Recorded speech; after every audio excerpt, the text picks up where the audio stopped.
Jadi kepedulian pertama-tama harusnya pada keluarga. Kemudian semakin lama semakin meluas. Dan ketika kepedulian pada keluarga itu benar-benar menjadi habitus kita, bukan habitat, habitus kita, kebiasaan kita setiap hari, saya yakin dan percaya hasilnya akan sungguh-sungguh luar biasa. Rekan-rekan yang terkasih, benda-benda teknologi itu bagaikan bawang dan gandum kalau dalam bacaan Injil hari ini. Kita nggak tahu benda itu, BlackBerry itu, handphone itu, Samsung itu akan menjadi gandum atau lalang. Tergantung kita, bagaimana kita memakai benda-benda itu. Benda itu bisa menjadi gandum, menghasilkan buah-buah yang baik kalau kita memakainya dengan benar. Tapi pada saat yang sama bisa menjadi yang jahat ketika kita memakainya dengan tidak benar. Maka kita dipanggil, diajak untuk benar-benar memanfaatkan segala yang Tuhan berikan itu dengan sebaik-baiknya, terutama untuk semakin memperhatikan satu sama lain. Pertanyaan bagi rekan-rekan yang secara khusus sudah lulus 20 tahun yang lalu dari Aloysius, apa yang sudah kulakukan? Apakah yang sudah saudara lakukan dalam hal kepedulian ini setelah 20 tahun? Apakah reuni ini hanya sekedar reuni, gimana kita hanya bertemu satu sama lain, hai, salaman, anakmu sudah gede, kamu teman seperti ini, tambah melar, tambah botak, tambah macam-macam. Apakah terus kemudian lupa? Gak ada kepedulian lagi, hanya hari ini doang. Atau kepeduliannya nanti ketika ada reuni lagi? Jelas harusnya tidak. Maka benih yang baik, pertemuan ini adalah semacam benih yang baik. Pertemuan reuni yang lalu juga benih yang baik. Terus menerus harus dipupuk dan dikembangkan, sehingga kita bisa semakin lama semakin peduli satu sama lain. Peduli satu sama lain itu gampang sesungguhnya. Modalnya hanya satu, hati kita. Apakah saya mau memberikan hati bagi orang lain? Dalam keluarga, apakah saya mau memberikan hati? Memberikan hati berarti memberikan kasih pada anggota keluarga saya. Kalau itu ada, saya yakin dan percaya kita akan menjadi orang-orang yang lebih peduli satu sama lain. Dan secara khusus tadi, dengan perkembangan teknologi sekarang, apakah kita benar-benar bisa memanfaatkan alat-alat teknologi itu dengan sebaik-baiknya untuk benar-benar menghubungkan satu sama lain, bukannya memisahkan? Maka dalam perayaan Ekaristi ini, mari kita mendoakan satu sama lain, supaya kita semua bisa menjadi pribadi-pribadi yang peduli satu sama lain. Anak-anak juga peduli pada orang tuanya, begitu? Suka peduli pada papa mama? Siapa yang menjawabkan? Kadang-kadang kalau pas peduli, pas mau ngapain? Yang lain jawab, pas mau minta cien katanya. Masih enggak kan? Pas peduli pas apa? Pas dipedulikan dulu. Loh, orang tua kalau mau dipedulikan anak-anaknya, pedulikan dulu katanya. Kalau enggak dicuekin ya.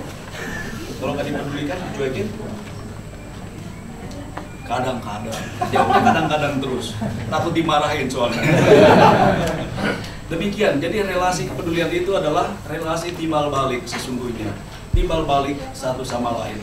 Dan kita sungguh mohon bantuan Roh Kudus supaya kita yang berkumpul di tempat ini pada saat ini, demikian juga yang tidak bisa datang, benar-benar diberi oleh Tuhan sendiri kebijaksanaan untuk mau memperhatikan satu sama lain, terlebih-lebih pertama-tama dalam keluarga, kemudian diperluas dalam komunitas kita. Komunitas kita ini misalnya, ini juga bisa komunitas lulusan Aloysius. Salah satu cara untuk mempedulikan satu sama lain, saya pernah mengikuti satu acara yang namanya Pria Sejati Katolik. Untuk perempuan ada yang namanya Wanita Bijak. Dalam pria sejati Katolik, apa yang terjadi? Waduh, luar biasa. Saya ikut dalam pertemuan itu kurang lebih berapa bulan yang lalu ya? 2 bulan yang lalu atau 3 bulan yang lalu di Surabaya. Saya hadir dalam pertemuan itu, pria sejati. Pria sejati, apakah engkau bukan pria? Katanya. Masih harus sejati? Para suami-suami yang hadir di situ bertanya, emangnya saya kurang sejati? Saya punya istri yang baik, saya punya anak-anak, saya punya keluarga yang baik, saya punya perusahaan yang baik. Kurang sejati apa saya? Katanya. Untuk apa saya ikut-ikutan pria sejati yang seperti itu? Jadi saya hadir di tempat itu. Oleh mereka saya disangka bukan pastor, hanya suami yang kesian atau lajang rapuh katanya. Udah tua nggak kawin-kawin, mungkin seperti itu. Maka saya pun di tempat ini didoakan. Jadi ada awam-awam, bukan imam, bukan suster, bukan siapa-siapa yang mendoakan saya. Bapak Hendra, semoga Tuhan memberikan kepadamu istri, katanya. Saya menjawab amin. Tapi dalam hati saya bilang, tidak Tuhan, tidak Tuhan. Ampuni dia Tuhan, ampuni. Tapi efek dari retret itu, saudara-saudari, luar biasa. Laki-laki, para bapak itu semakin sadar apa yang menjadi tugas dan tanggung jawabnya dalam keluarga. Para ibu yang mengikuti camp wanita bijak demikian juga sadar akan tugasnya dalam keluarga, akan tugasnya sebagai seorang ibu itu seperti apa. Jadi kalau ada tawaran-tawaran yang seperti itu, camp wanita bijak, camp pria sejati misalnya, ikuti karena tidak akan pernah rugi. Dan yang terjadi adalah keluarga-keluarga biasanya semakin lama semakin harmonis. Namun katanya, ketika mau semakin terbuka pada istri, harus hati-hati. Karena apa? Kalau istrinya tidak siap, ribut mereka. Apalagi kalau suami-suami pernah selingkuh. Setelah mengikuti retret pria sejati, suami-suami kan bertobat. Setelah bertobat, mereka mau mengaku dosa pada istrinya. Istrinya yang istrinya tahu suami-suaminya itu adalah orang-orang baik. Karena apa? Rajin ke gereja, rajin membantu orang lain. Tapi begitu istrinya berkata, "Ma, ada yang mau papa katakan," sambil gelisah. "Papa pernah mau ngomong yang jelek itu selingkuh itu susah. Papa pernah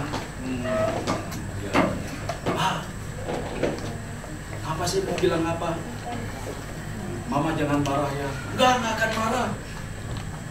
Jujur Mam, swear nggak akan marah katanya. Tapi begitu mengatakan, "Papa pernah selingkuh 20 tahun yang lalu," langsung istrinya ada yang diam. Memang tidak marah, tapi 1 tahun mendiamkan suaminya. 1 tahun mendiamkan suaminya. Maka harus dipersiapkan. Istri-istri juga, siapa sangka, siapa katakan cuma laki-laki yang suka selingkuh, begitu? Karena suami. Istri-istri juga zaman sekarang seperti itu. Di tempat saya di gereja Pandu pernah terjadi satu pastor bercerita, datang istri-istri yang suaminya selingkuh sambil nangis-nangis. Nggak begitu lama datang laki-laki yang istrinya selingkuh, sama nangis-nangis juga, dua-duanya nangis. Saudara-saudari, hal itu nggak akan terjadi kalau kita memperhatikan, peduli satu sama lain. Semoga kita semakin peduli satu sama lain, dan Tuhan sendiri, Roh Kudus sendiri, benar-benar memberkati pribadi, masing-masing pribadi. Demikian juga sungguh memberkati keluarga kita, sehingga dengan demikian keluarga-keluarga kita menjadi keluarga yang peduli satu sama lain, dan juga peduli pada rekan-rekan yang lain. Tuhan memberkati. Amin.